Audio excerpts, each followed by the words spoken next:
Breaking news చూస్తున్నాము. తెలంగాణలో గ్రామ పంచాయతీ ఎన్నికల ప్రక్రియ కొనసాగుతోంది.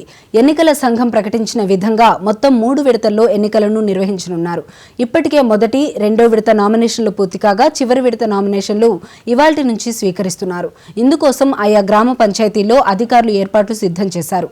ఇవాల్టి నుంచి మొదలయ్యే నామినేషన్ల స్వీకరణ కార్యక్రమం 3 రోజుల పాటు జరుగుతుంది. ఈ 3 రోజుల్లో ప్రతిరోజు ఉదయం 10 గంటల నుంచి సాయంత్రం 5 గంటల వరకు అభ్యర్థుల నుంచి అధికారులు నామినేషన్లు స్వీకరిస్తారు. ఆ తర్వాత రోజు నుంచి నామినేషన్ల పరిశీలన ఉంటుంది. చెల్లుబాటైన నామినేషన్ల ప్రకటన తర్వాత ఆ మరుసటి రోజు అభ్యంతరాలను స్వీకరిస్తారు. ఈ నెల 9న నామినేషన్ల ఉపసంహరణకు అవకాశం ఉంటుంది. అదే రోజు పోటీలో ఉన్న అభ్యర్థుల తుది జాబితాను ఈ నెల 9న అధికారులు ప్రకటిస్తారు.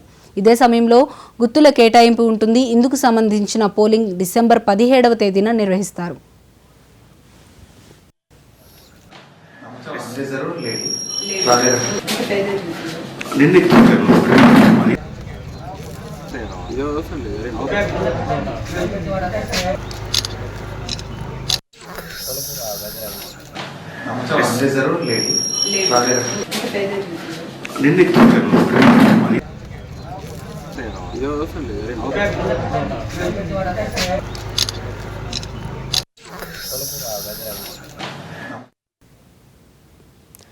తెలంగాణలో గ్రామ పంచాయతీ ఎన్నికల ప్రక్రియ కొనసాగుతోంది. ఎన్నికల సంఘం ప్రకటించిన విధంగా మొత్తం 3 విడతల్లో ఎన్నికలను నిర్వహించనున్నారు.